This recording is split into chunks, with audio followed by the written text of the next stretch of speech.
To map your feature, click on the map icon shown here. This will open the map with an aerial base map. The aerial base map is likely the most useful option for locating and mapping your feature. However, if you prefer a different base map, click on the base map icon here and a selection of additional available base maps will display. I would like to also point out the current Shoreline inventory map base map. This is an aerial base map that displays the existing features in the current Shoreline inventory. Please note, the coastal protection structures is the only category that has this base map option at this time. If the feature you want to inventory is shown on the current Shoreline inventory map, please continue to map it in MapMyShore. This will provide valuable information as it will validate the feature is indeed on the ground and still present. Back to our map. MapMyShore is GPS enabled, so the map should automatically center near your location. However, if needed, you can adjust the view of your map by using your fingers, dragging with one finger to move the map and pinching with two fingers to zoom in or out. Before selecting a drawing tool, ensure the map is positioned where you want it. Once you tap on a drawing icon, touching the map will generate a line. To map your feature, you can select one of two drawing tools. The Smart Shape tool, the tool with the interconnected circle, square, and triangle, or the squiggly line, which is the freehand tool next to it.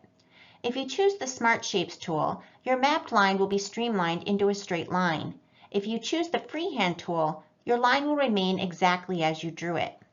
Just a reminder, the purpose of this mapping is to flag areas or features for CCRM review, so your line doesn't have to be perfect. To map your feature, select your chosen drawing tool. I'm going to choose the freehand tool, and then simply drag your finger over the feature on the map to draw a line. You can see my line reflects how I drew it with my finger. Let's choose the Smart Shape tool to see the difference. Now you can see the line has been straightened. Just be mindful of which drawing tool you choose. If you're not satisfied with your line, simply click on one of the drawing tools again. You'll be asked if you'd like to replace the existing line, select yes, and draw a new one. After drawing your new line, you have three options.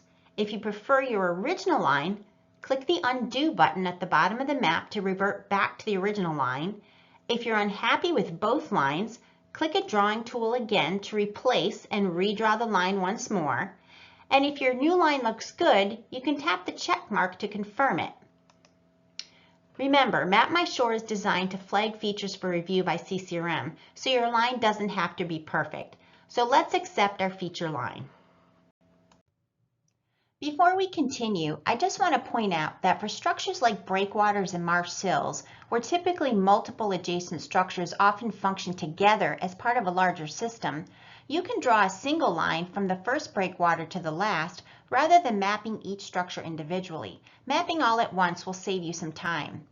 If you map multiple structures as one, indicating the number of individual structures within your map feature in the comments section would be helpful. In this case, I would write breakwater contains 4 structures, since my breakwater feature line comprises 4 breakwater structures on the ground. If you choose to map each feature individually, that's fine too. Once you finalize your drawing, a snapshot of your map feature will appear in the app where the map icon used to be located. If you're unhappy with your feature drawing here, you can click the X in the upper right-hand corner of the map snippet and delete it. The map icon will reappear and you can redo your drawing. Keep in mind that shoreline inventory categories are mapped differently using either points, lines, or polygons depending on the category. Shoreline bank conditions and land use are also mapped using lines. Cultural features and recreation navigational structures are mapped using points, and natural buffers and phragmites are mapped using polygons. We have spent time mapping our line feature, the breakwater. Let's quickly look at how to draw and map a point and polygon in MapMyShore. For polygon features, the drawing tools available on the map will be the same tools used with the line features. These include the Smart Shape tool and the freehand drawing tool, except the freehand tool will be for drawing polygons instead of lines. Either option can be chosen. Just remember the Smart tool will streamline your drawing where the freehand will save it exactly as you drew it. I'm going to choose the freehand tool.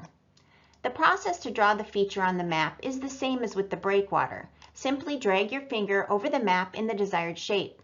The same options to redraw the feature will be provided as mentioned for the breakwater. When completed, click the check mark and your drawing will be saved as a feature in MapMyShore. For shoreline inventory point features, including cultural and recreation and navigational features, the map does not include drawing tools. Instead, a blue pin will appear at the center of your map. If the pin is not in the desired location, you can move the map with your finger or tap on the exact spot where you want the point to be placed. If needed, you can continue adjusting by moving or tapping until the pin is correctly positioned.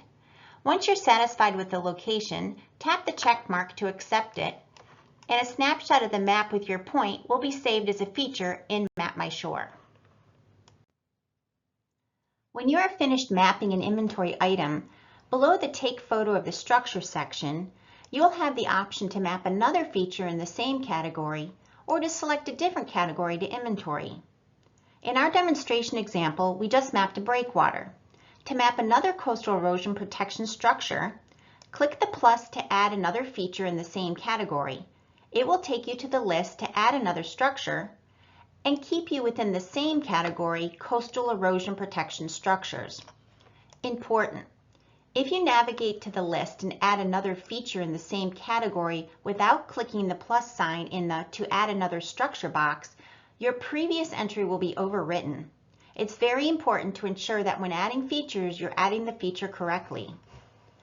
Once the additional structure is added, the number of structures will increase to 2 for structure count, and the number of shoreline inventory categories will remain the same because both structures are within the same category and no new category has been added yet.